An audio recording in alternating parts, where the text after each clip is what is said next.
महाराष्ट्राच्या सीमेवर बोर्ली या गावी डहाणूजवळ सावे गुरुजी नावाचा एक अलौकिक माणूस होऊन गेला आणि त्याने शेतीची रचना केली.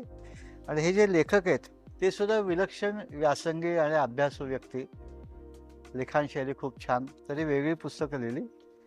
आणि सावे गुरुजींच्या नैसर्गिक शेतीवरती, म्हणजे भारतामध्ये नैसर्गिक शेतीचा पाया 1957 साली सावे गुरुजींनी मांडला आणि केला. आणि त्यांचं जे काही काम आहे ते आता त्यांची तिसरी पिढी बघते. आणि नैसर्गिक शेती म्हणजे नक्की काय, वनस्पती एकमेकांच्यावर कशा वाढतात, सिंचन व्यवस्था कशी असली पाहिजे, त्याचा वापर कसा आपल्याला नैसर्गाच्या पद्धतीचा, निसर्गाच्या घटकांचा वापर करून शेती करता येईल, याच्या संबंधी हे पुस्तक आहे. अप्रतिम पुस्तक आहे, अप्रतिम लिखाणशैली आहे. आणि या सावे गुरुजींचे वंश पुढचे मुलं आणि नातू आत्तासुद्धा ते नैसर्गिक शेतीवरची शिबिरं घेत असतात. ती नेटवरती त्यांची प्रसिद्धी येते.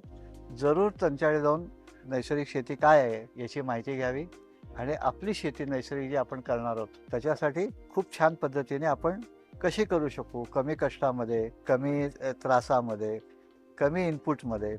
तर हे करण्याची रचना जी आहे ते सावे गुरुजींनी जी काय मांडली त्या पुस्तकामध्ये हे सावे गुरुजींचं चित्र आहे, फोटो आहे. त्यांचे यूट्यूबवरती खूप व्हिडिओ आहेत, जुन्या काळातले, एडिटिंग वगैरे नसलेले आहेत. तर हे जरूर वाचा आणि भारतामध्ये चांगली सेंद्रिय शेती, नैसर्गिक शेती कशी करता येईल याचं एक रोल मॉडेल म्हणून त्यांना बघितलं जातं. सावे गुरुजींच्याकडे त्यांच्या शेती पद्धतीमुळे जगामध्ये नसलेली एक फार महत्त्वाची गोष्ट त्यांच्याकडे झाली, म्हणजे त्यांच्याकडचे नारळ, जगामध्ये त्यांच्याकडे नारळ कुठेच लागत नाही. आपल्या नारळाची उत्पादकता आहे 90 फळं, 100 फळं. सावे गुरुजींची आहे 600 फळं. हे आश्चर्य काहीही न देता कसं करता येईल, हे जरूर पुस्तक वाचा, खूप उपयुक्त आहे.